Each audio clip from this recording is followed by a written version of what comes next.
This is Kim Meyer, host of Choose to Rise. Thanks for listening to the following broadcast on Public House Media.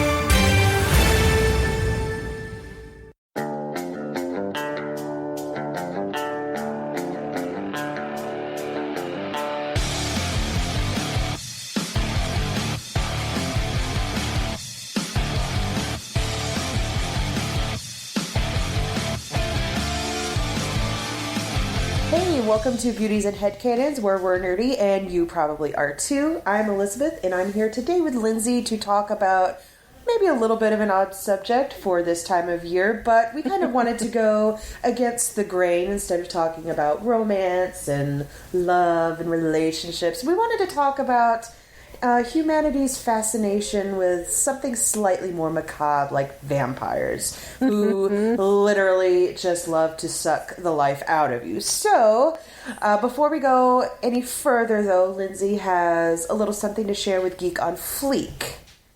Oh, so for Geek on Fleek, I actually have just been thinking about Disney a lot lately, because I haven't actually seen anything on Disney Plus lately that's been new or different since, like, The Mandalorian. And I know that they've got the Marvel stuff that's going to be coming out. I saw, like, a real quick clip about how Wanda's outfit is going to be a good throwback to people who have read the comics and stuff like that. But I specifically was looking up vampires because, you know, we are doing an episode on vampires this week, and it was starkly vacant on Disney Plus as to, like, vampires in general.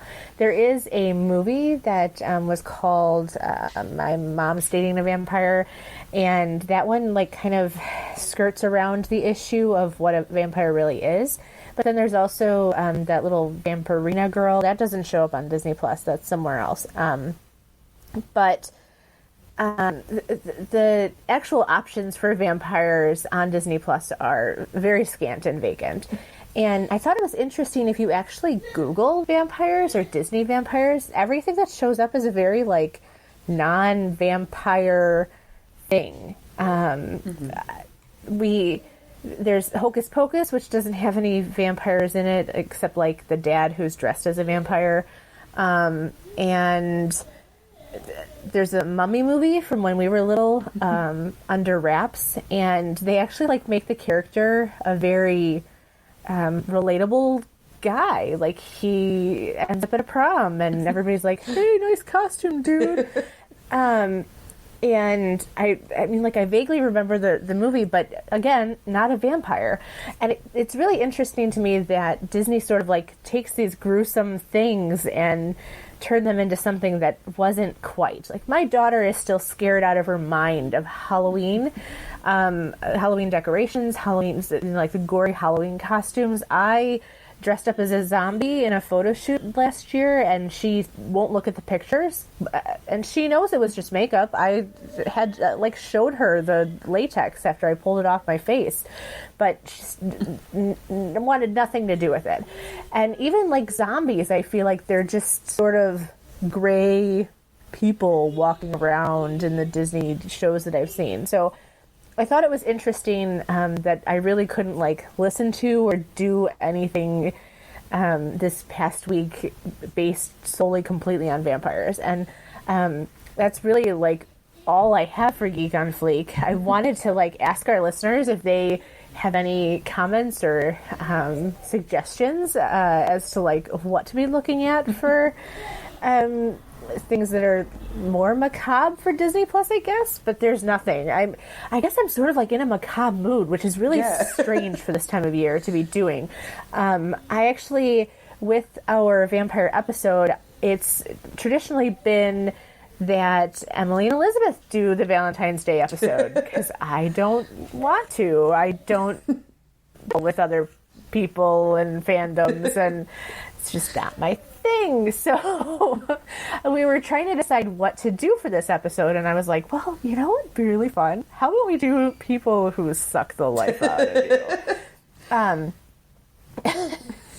With my boyfriend, I've actually been watching what is it called? What we do in the shadows, which is a Taika Waititi and Jermaine Clement brainchild where they comedically make fun of the vampire culture and like stereotypes and stuff like that. So we just finished season 1. Season 2 is on television right now. We can't get a hold of it until it comes out because I don't have real television. So we've been watching the DVD. We just finished it, and it's hilarious. There's actually a movie that actually has Taika Waititi in it, and it is so good. It is so funny. I mean, we have just been rolling laughing. And they have familiars in it, and they have all these like real silly stereotypical things. They even bring up a few of the things that we're going to talk about today. And so I thought it was a really fun thing to watch, and then to see how the idea of vampires has changed throughout all the different mediums we have, the different fandoms that we have as well. And the way that it's done in the television show is hilarious because they have familiars and they live in a house together. And then they've also got what we all know and have like in our workplaces or in our lives. And there's this guy, his name is Cullen, and he is an energy vampire.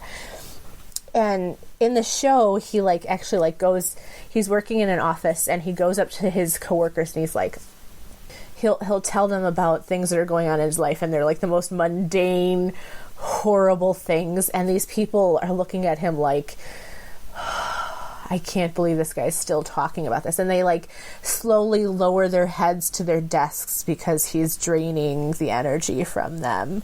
And it's just like the best thing ever because we all know someone or have known someone who has been an energy vampire in our lives. And it's just like the best thing ever. It's so hilarious. So anyway, that's my little plug. Like, yay Disney Plus. Also watch What We Do in the Shadows.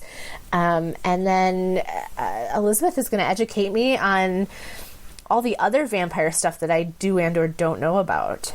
Well, as much as I can, at least, I like was researching and pulling out all kinds of like really cool stuff, but also like super nitpicky and detailed stuff that we are really like not gonna have time to cover like at all. Right. So But to be fair, I wouldn't expect any differently from you. So well, yeah, I mean, because this is like my jam. This is my thing. I love history and I love mythology. I love lore and different things like that. I was telling Lindsay before we started recording that when I was researching for this episode, I was really thinking of this particular podcast that I love and listen to called Lore by Aaron Mahnke, and he is absolutely fantastic.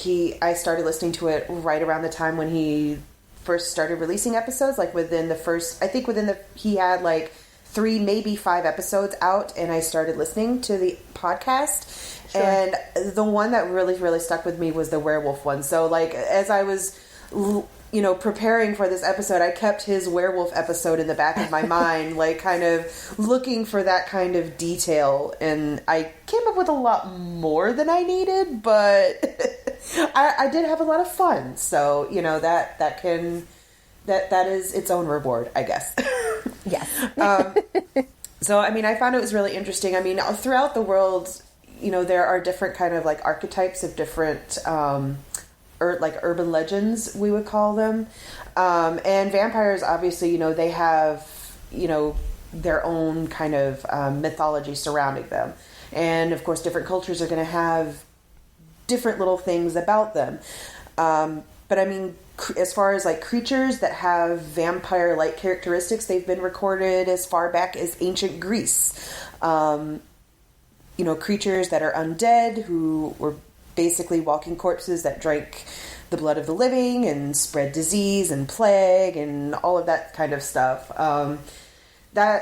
It's kind of hard to pinpoint the moment vampires came into existence as in, like our kind of mythology, because it's so muddled, and all different cultures around the world kind of came up with these concepts. It's actually really interesting to see how similar some of these things can be and how different cultures interpret it. And also some of the reasons that they come around and some of the reasons that they maybe real people were feared or were accused of being something, and it was likely just because they had a particular disease that was misdiagnosed or that wasn't, people didn't know existed, or perhaps they had, a mental illness that, again, people just didn't realize was a thing. And, they start to pin it on these little urban legends, and, that really only helps the mythology grow and grow throughout time until you kind of lose sight almost of the little details, and it becomes more of like an overarching picture that you paint of a particular creature. So I know one of the diseases that it was linked to was porphyria, which makes you like really sensitive to sunlight. Tuberculosis was also possible because you get kind of like this wasting effect, and you almost get like this certain look about you that almost makes you look like a corpse almost. There was a disease called pellagra that like really thins the skin and, makes you again have that kind of ghastly look. And then there's rabies, obviously, which causes, foaming at the mouth and biting and erratic behavior and everything like that. And, that combined with the fact that, medical, the whole medical society back then was nowhere near where it is now. So, obviously if somebody collapses or if somebody's unresponsive, we call an ambulance and, they take them to the hospital and they see what's going on. Well, if somebody was unconscious and they couldn't rouse them, well, they must be dead, right? Well, maybe not, So, somebody is maybe super drunk and just passed out and can't be revived, or maybe they've slipped into a coma and they come out of it, it could be very well seen that, oh, well, they were dead and now they're alive. It kind of, again, adds to the whole mythos because, people don't really have the terminology to describe what they're seeing, and they don't have the ability to understand what's going on with this person and why this person is acting this way or what happened with them. I know there was one particular case back in Europe where a man in a village died, and then it said later on, about 16 years after he died, allegedly, he started coming back and terrorizing the people in the village. So it's like, well, what happened with him? Like, did he just wander off and people assumed that he died? Did they bury him? He escaped and then somehow wandered back? Like, what? Like, I just wonder, like, what really happened to him? Like, to cause him to act the way that he did, and for him to just be accused of being a vampire because, he was dead. What happened during those 15 years? Yeah, like, was he just wandering around and, maybe he was, like, in this weird, like, daze almost? It's really fascinating to see, like, some of where the lore comes from. Obviously, sometimes it comes from our, darker subconscious and, humans just weaving a tale, but it sometimes also has these ties to real life that, people back then just misinterpreted and didn't understand, and it just got pulled into the whole mythos, which I thought was cool. Yeah. But if we want to talk about, like, the classic vampire, the vampire that probably most people think of in their mind when they think of a typical vampire, it would be based on like the Gothic European vampire that came about, that you see obviously in the writings of Dracula, who inspired Nosferatu, who inspired, all kinds of, the different classic vampire looks. And that was namely, Bram Stoker mainly drew his inspiration from the Strigoi, which was a particular myth from Romania. And a Strigoi was just regarded as a troubled spirit who was said to have risen from the grave. They were able to transform into an animal. They could become invisible. And obviously, they drank blood and they regained their vitality through drinking blood. And so, obviously, there's the big parallels drawn between like Vlad Dracula and Count Dracula. And while Bram Stoker has said that, he didn't specifically make Dracula after Vlad Dracula, there are still maybe a few things that seem similar, but, he mainly drew inspiration from the Strigoi and creating his own character. And he followed a lot of the mythos of the Strigoi when he was writing his book Dracula. So that, I think, is where the kind of modern, or not modern, but what people think of as a classic vampire. You know, you have the pale visage, you know, they drink the blood, they're repulsed by sunlight and garlic and crucifixes and maybe silver, and, you know, in order to get rid of them, you know, you have to drive a stake through their heart, or maybe decapitate them, or expose them to sunlight, you know, depending on what you might have around you. So that is interesting to see, that particular thing reinterpreted now in kind of the modern sphere, because I've seen lots of different takes on vampires. Like, I mean, you were talking with, you know, earlier with how Disney kind of like really tiptoes around what vampires are and what they do, and there are others that kind of go in a little bit opposite direction. Some media still kind of tiptoes around it, but they tiptoe around it in a different way. They kind of make the vampires look attractive and like, you know, somebody you would want to, you know, be with, you know, whether it's, you know, Interview with a Vampire or True Blood or Twilight or Vampire Diaries. I don't know. I haven't seen like even half of those, but slow down, because I've seen all of them. Okay. Oh, and Buffy the Vampire Slayer. Let's not forget Buffy. Right. So yeah, I mean, it's so interesting to see this character that is typically regarded as a monster taken and put as an object of desire. That's exactly it, though. They've made it like a thing that you would want, that you would desire to be a part of. Even like being I don't know, like a classicist when it comes to things like vampires. You know, I grew up in high school reading Anne Rice. So, I mean, I started out with, maybe I saw Interview with a Vampire, the movie first, like the original one with Tom Cruise and Brad Pitt, and like falling in love with them because they were still like heartthrobs. Yeah. I mean, maybe people think they are now. I don't know. I don't really. Probably. But, you know, as Louis and Lestat, I was, like, enamored. So I totally get it. And even an introduction to Kirsten Dunst, too. Like, the rules about not being able to create a child vampire and what all of that entails. And reading the books was really cool because I was, like, in love with Anne Rice. And I loved her writing style. And I loved the concept of the characters being these like immortal humans. They had such human characteristics, such relatable and dramatastic lives that you were drawn to what was going to happen to them, even though they were these monsters. And it was such a cool thing to be reading and to, you know, see this take on vampires, and then to kind of get lost in the fact that, you know, even though they were these monsters, you were drawn to the humanity of them. And I mean, I read all of her books. Maybe not The Vampire Armand, maybe not like Violin, but I know I read the first 3 to 4 books for sure. And I loved it. Like, I wanted to go to New Orleans. I wanted to, you know, take like a Interview with a Vampire tour and all of that stuff. So that was legitimately a thing. But her vampires were always like my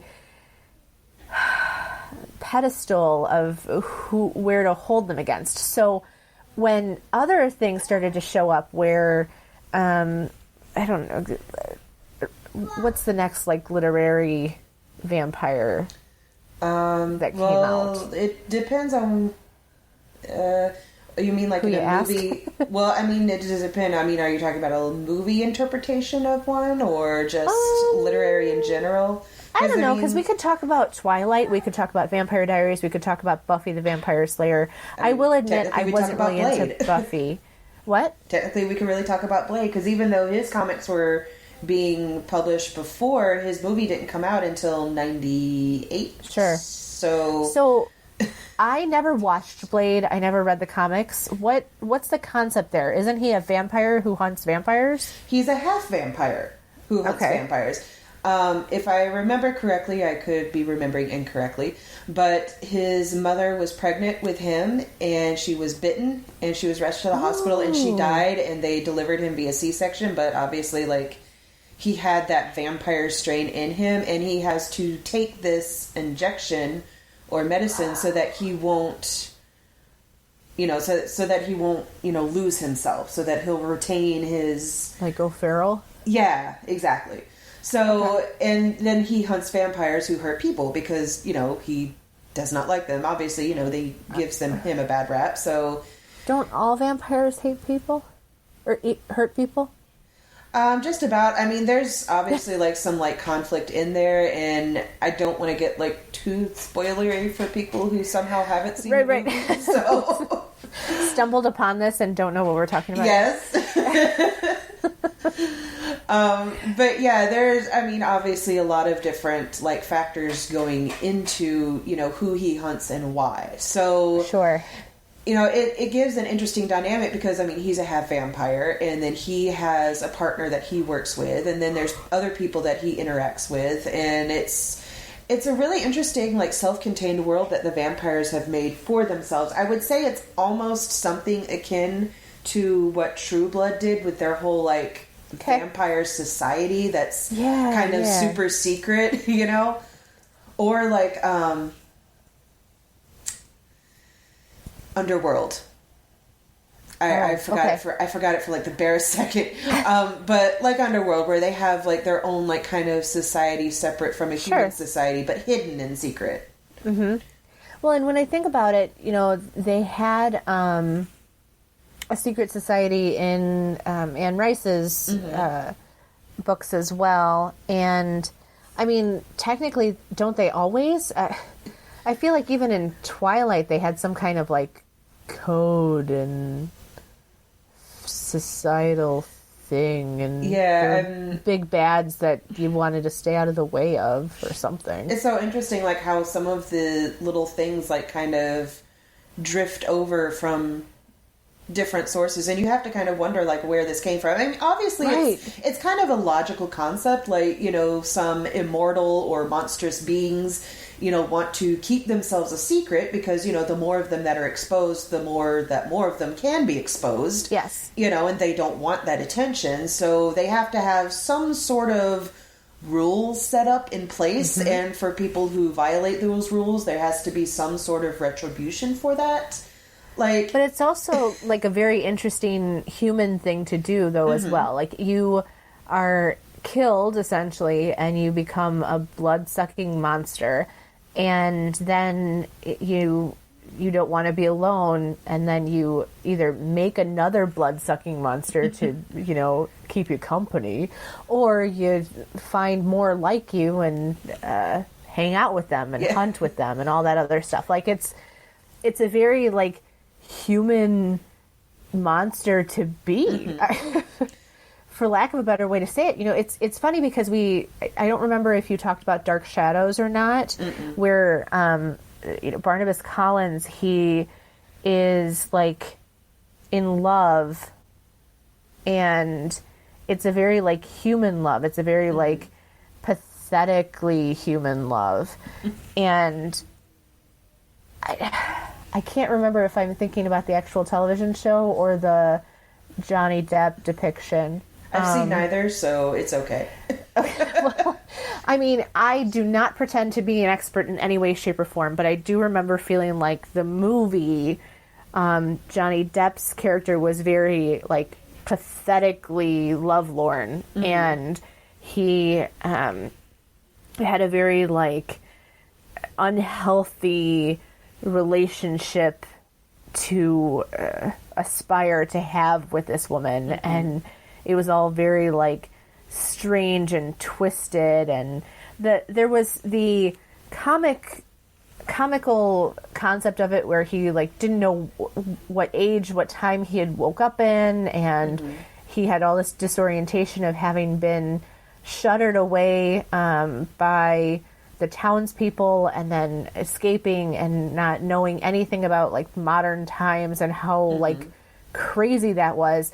But other than that, his desire to be with this human who, you know, didn't know he existed, almost like, what's the word? Like naively. It was still like a very strange thing to be aspiring to do. Like, even in What We Do in the Shadows, there's I believe it's Taika Waititi's character. He was in love with a human, and he wanted her to become a vampire.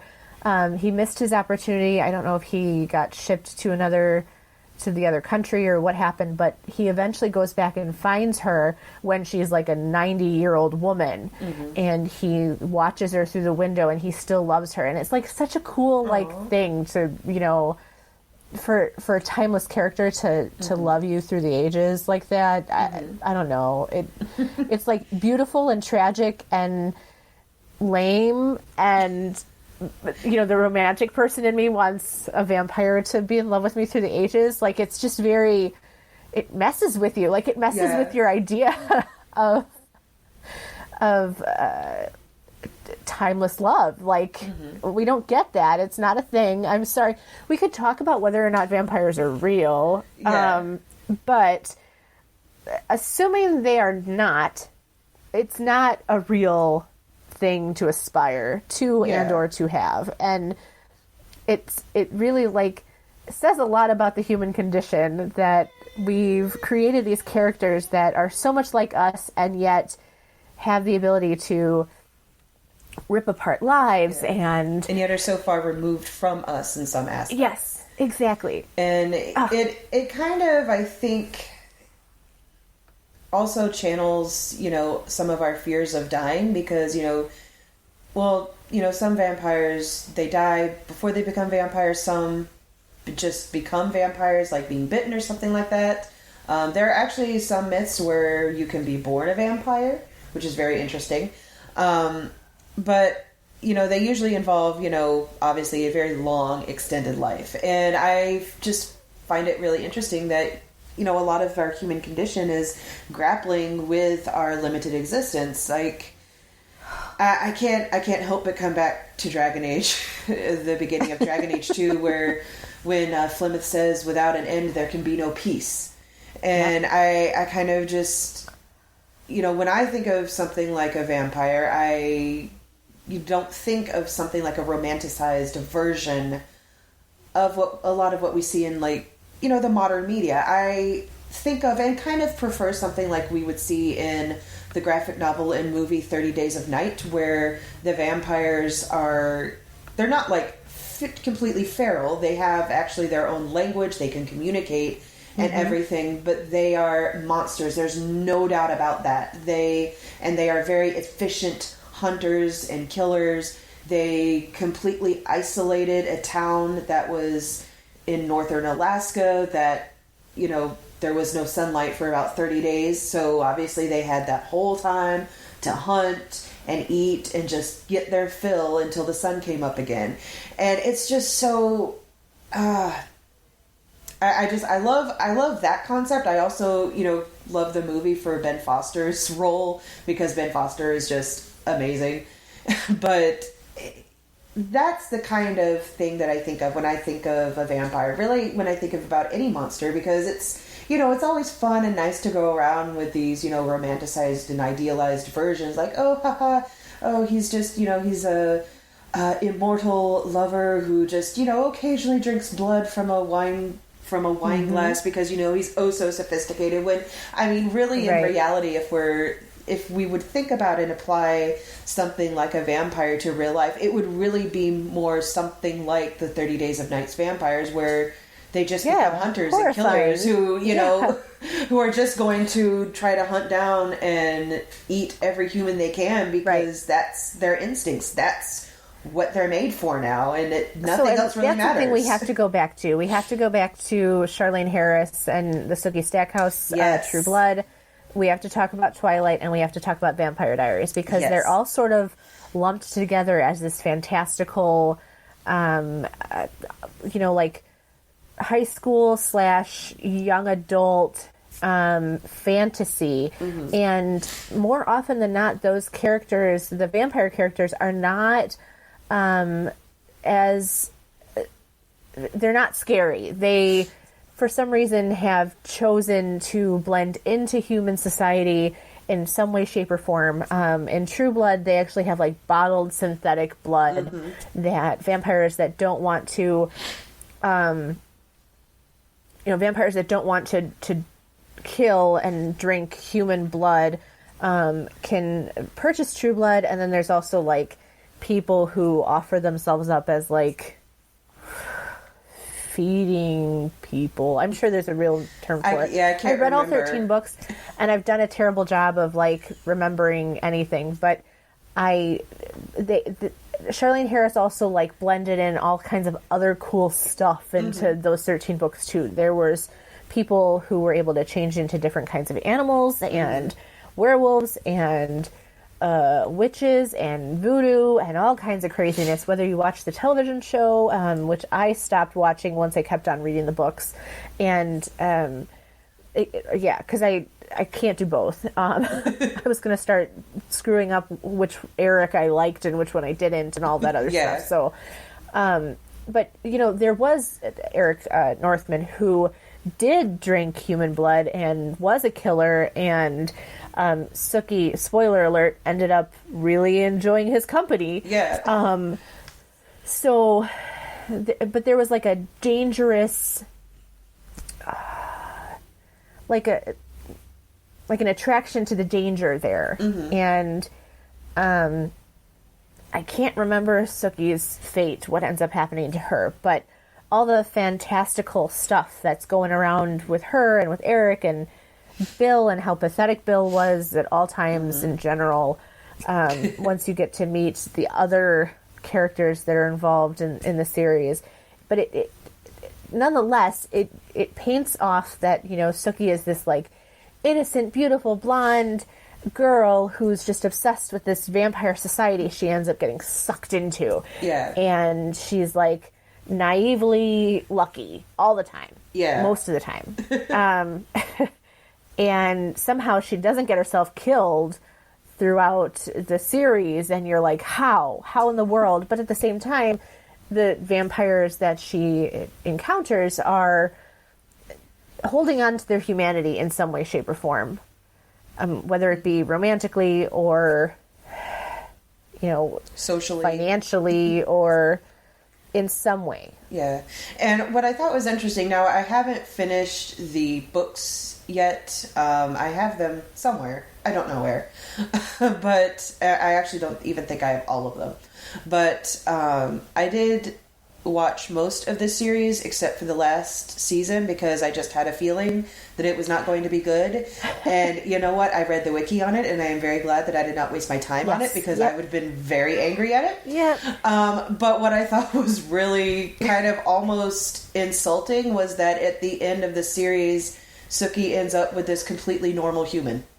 And I'm like, then what was the point of all of this drama that you were going through with the vampires and the werewolves and like you? It seems like such a waste of time. It's like she was like. It's like she's ending dipping up her with your high school sweetheart. It's like she's dipping her toe in the danger, and it's like, okay, that's enough danger. I'm going to go back to this, And it's like, no, I don't think that's how it's really supposed to work, but okay, like it made for a cop out, like a not so great ending. But there's also like, okay, so let's talk about Vampire Diaries then. That's going to be all you because I know well, precisely nothing about Vampire Diaries. Yeah, so I watched like season 1. I think I probably still have season 1 in my DVDs somewhere, and I wasn't terribly impressed, but I don't really like what's her name or what's his face or the other guy. That's so helpful. Nina Dobrev. I just don't.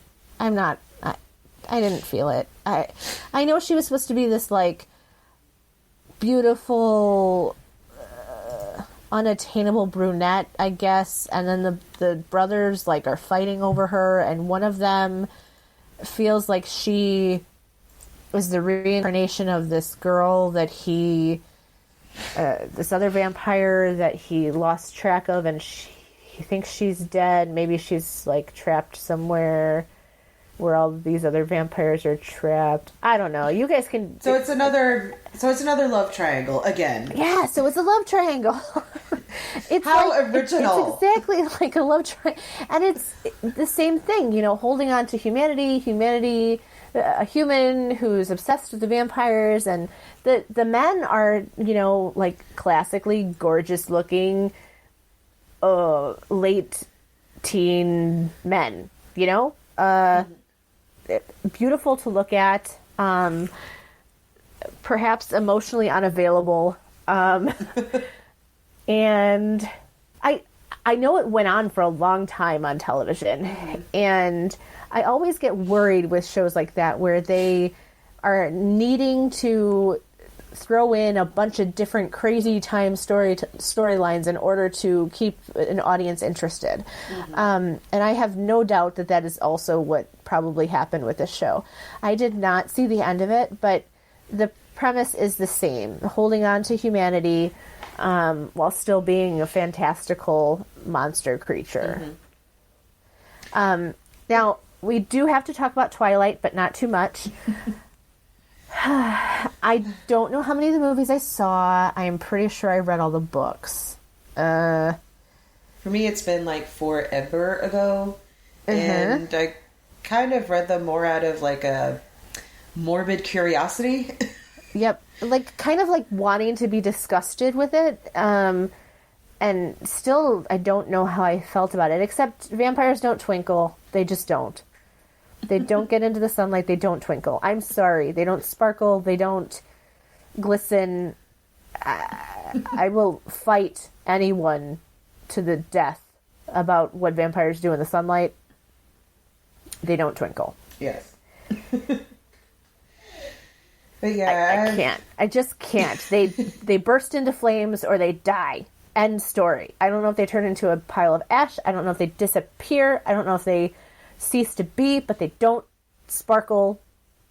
End. That's it. End of. And I think that's like part of the thing. Like, maybe the whole idea behind Twilight and them being able to sparkle was so that they didn't have such a scary mortality to them. You know, like, yeah. One of the cool things about vampires is that, you know, they could die, that they could perish, and being let out into the sun, or, you know, they have to sleep during the day because the sun would kill them. It's just convenient. Like, that all makes sense to me, but maybe Stephenie Meyer didn't want her vampires to be able to perish in that way, because then she would have had to make a vampire perish in that way. I don't know. It is the one thing I could never handle. I could never do it. I will say, like, you know, there's something to be said for, you know, well, all the stories have already been told, you know, everybody's just basically, you know, giving their own versions of things. And so, you know, when you're especially writing something that is pretty well known, like a certain trope or a certain mythology that is very well known, you know, you really have to kind of strive to create a balance between, you know, what people will still recognize this particular thing still as, like a vampire. You know, okay, so you have to, you know, include certain characteristics so that a person will say, okay, yes, they are a vampire. I can accept that this character is a vampire. And then at the same time, there needs to be a little something that makes yours unique. There needs to be a little twist, a little plot, maybe a little revisionist history. There needs to be something memorable so that, you know, when people think of your particular brand, they can immediately distinguish it from any other. And, you know, really? sometimes it can be sparkly vampires. And I mean, sometimes it can be effective, sometimes not always in the way that's good. But, because, again, I'm going to go back to 30 Days of Night very, very briefly. But one of the really neat things I thought that they did was, you know, vampires traditionally are depicted with those canine fangs that are, obviously, separate from their teeth. What I thought was really cool, what they did with the design of the vampires in 30 Days of Night, was they actually gave them what looks like shark teeth. So all of their teeth are very sharp and pointy and jagged, and they could actually use that to, in their feeding. Instead of just biting down, they can actually, use more gruesome measures to feed. And so I don't remember seeing something like that before, but it's definitely one of the things that really stuck out to me about their general design overall. Sure. So, I mean, I think that would be like what you could be like as a good example of something that sets a vampire apart in a good way, in a way that is recognizable for a vampire, but also that is unique. And then the sparklies we'll put in the pile of it is a very bad example. It was not terribly effective. Yes, that was effective at getting you to remember it, but not for the right reasons. Not for the right reasons. Yes. Sure. I got it. Is there any recent or like modern day vampire lore or developments that we know of? Because I haven't heard anything like new other than what I've already talked about.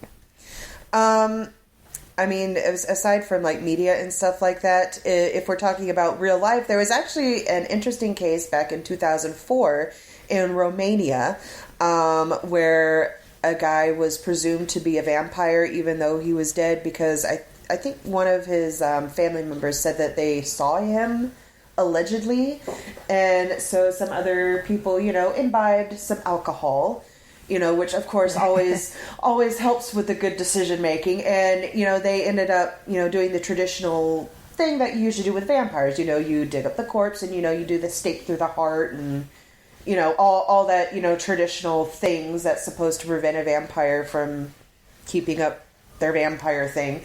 And obviously, since, that's not cool to do, and actually Romania was at the time trying to enter the European Union, and they had put a ban on that kind of thing. So they actually had to arrest those people and like charge them and everything like that. So yeah, that was a fun little thing that happened.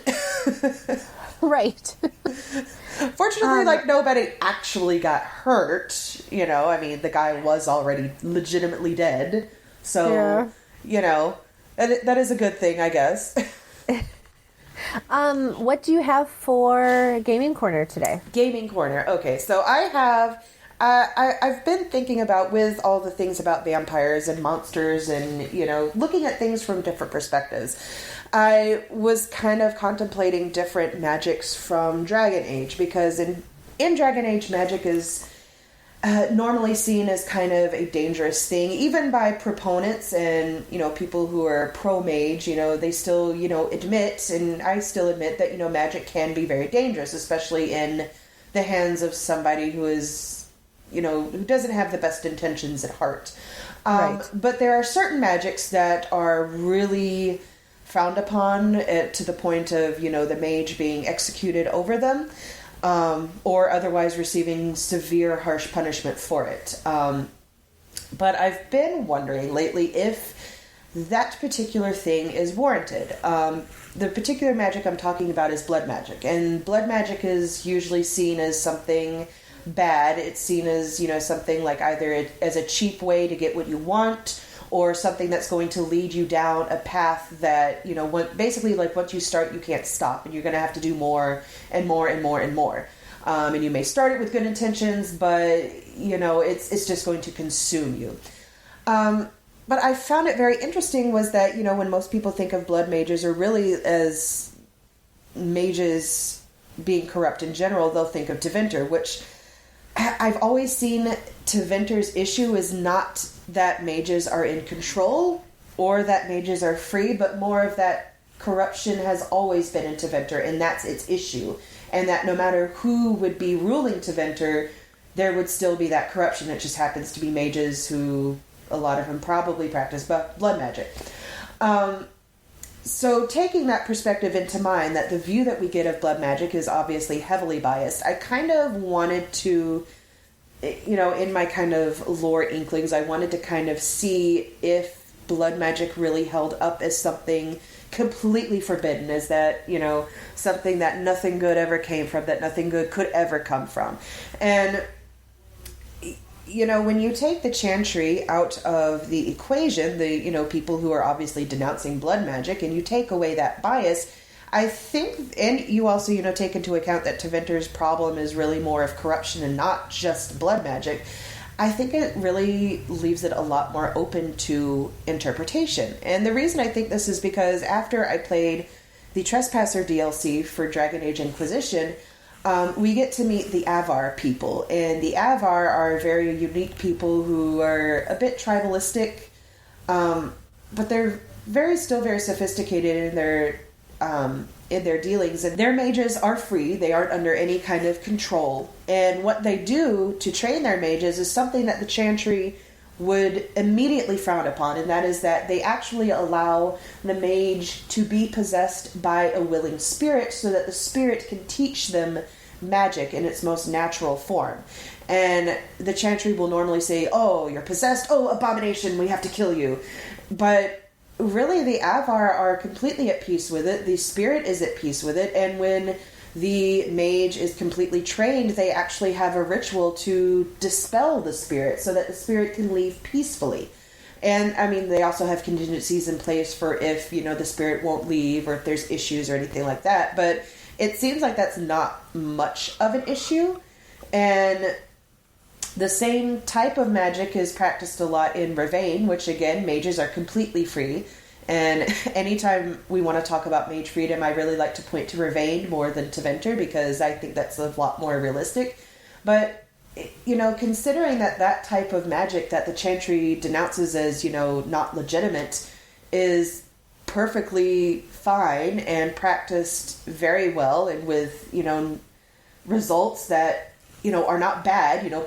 Abominations aren't going out in the street and murdering a bunch of people and eating babies like the chantry, I guess, thinks they probably will.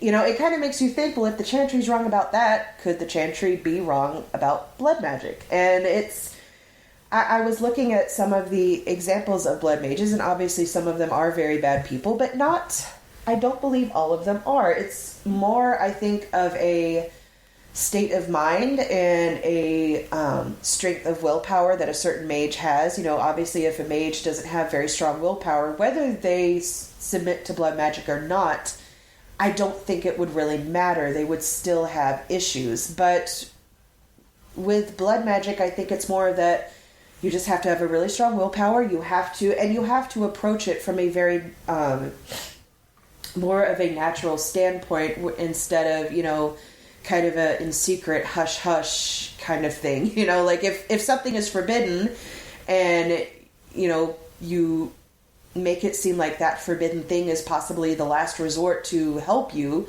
then you're going to practice it recklessly. But if you practice it in a more controlled environment, potentially there may not be as many repercussions of that. And obviously it's kind of hard to see a lot of that in universe because a lot of what we see is very biased. We have a lot of unreliable narrators, giving their experiences, which I'm not going to say aren't valid, but I am going to say, take them with a grain of salt. They all have their own biases. They all have their own reasons for believing what they do about it. And I think as much as people may dislike Solus, I think he has the best idea about blood magic in that blood magic is just another form of magic. It can be good. It can be bad. There's plenty of, horrible things that have been done, magic related, that have nothing to do with blood magic. The wardens in particular are given leave to do all kinds of things, in order to fight the blight. And some of their mages turn to blood magic in order to, combat the blight. And some mages don't turn to blood magic. It's again, I think it's one of those things that, we see it from a certain perspective because that's all the perspective we're given. Something that's very, chantry-centric, that's very, blood magic is bad, spirit magic is bad, everything about it is bad.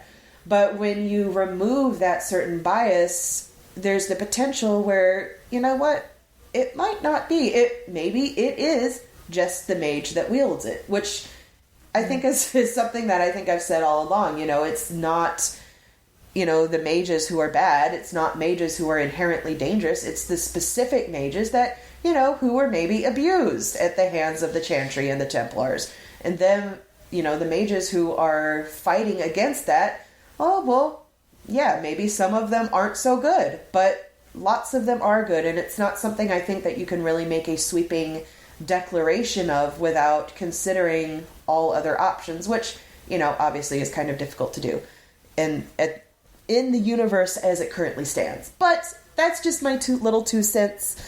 I'm hoping that in Dragon Age 4 we will get to see Tevinter, and so therefore we'll get to maybe see a little bit more of an unbiased view of Tevinter and what it's really like, because most of what we've seen in general is that, oh, it's bad. There's slavery, there's blood magic, and sacrifices, and all this bad stuff. But, sure, is that just exaggeration? Is that something that's still, that, maybe existed at one time but doesn't anymore? Like, what's really the deal? I'm interested to see, like, an outsider's perspective of Tevinter, of blood magic and spirit magic in general, and I hope that the next Dragon Age game or two really kind of delves into that and shows us that, well, maybe it's not as black and white as we think it is. Maybe it's a lot more nuanced issue that, we have to really sit down and consider instead of just forming opinions all,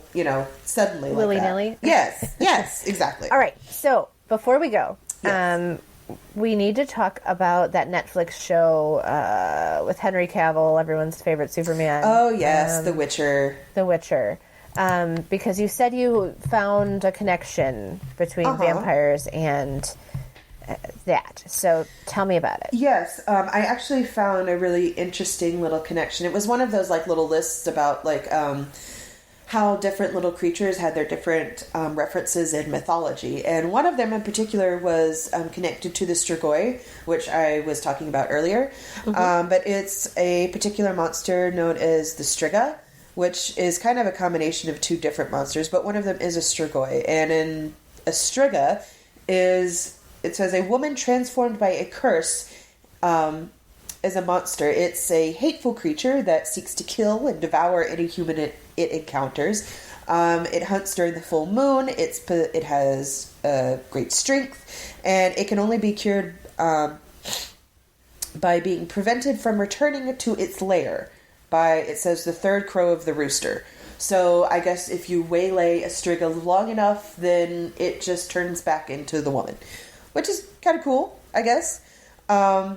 So it's, like I said, it's influenced by two different creatures, this Strigoi, and I apologize, I'm probably going to just completely mess up this pronunciation, but it looks like Striziga, I think. That particular one is, a Striziga is created, it says, when a person is born with two hearts and consequently two souls, which is really interesting because it kind of, again, goes back to the whole,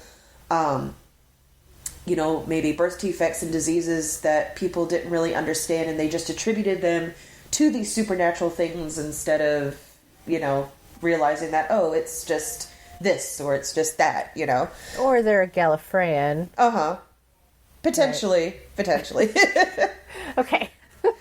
But yeah, so that's where that comes from. I thought it was really interesting, so I included it in the document, but... Right. So The Witcher is one of those with the two hearts? No, The Witcher is something else entirely. Now, granted, I have not seen any of the series, and I have started to play the game because it's actually free to get through Game Pass right now. Sure. So I've actually started the game, but it is also a set of books as well. It's a book. It was books, and then it was a game, and now it's a series. And it actually had a series in Poland before, so this is actually the second series. Oh, cool. Yeah, so, but no, Witcher is actually a person who trains to fight these different monsters, and they actually go through a certain ritual to take on these mutations in order to fight these monsters, and that's pretty much like their life. That's their whole... purpose. Yeah, that's their whole... that's their job. And so obviously, their job, they got to get paid. So that's where the whole toss your coin to your witcher comes from. Yes. Because, okay. they got to get paid. Very cool. All right. Is there anything else that you wanted to add? No, I think that's it. All right. Well, we would love to hear from you, the listeners. If you have any suggestions on new topics for the upcoming episodes, that would be wonderful. This one kind of came out of our heads and what we were looking at and thinking about for the past, for Valentine's Day, because we had to talk about things that bite or love that sucks or love that bites or all that stuff. So thank you very much for listening. Please comment on our Facebook or in whatever medium you listen to these podcasts. We would love to hear what you have to say. If you love us, you hate us, you want to hear us talk about something else, we've got Facebook and Twitter and Instagram, and we want to hear from you. And with that, I'm Lindsay. And I'm Elisabeth. And thanks for getting nerdy with us today on Beauties and Headcanons.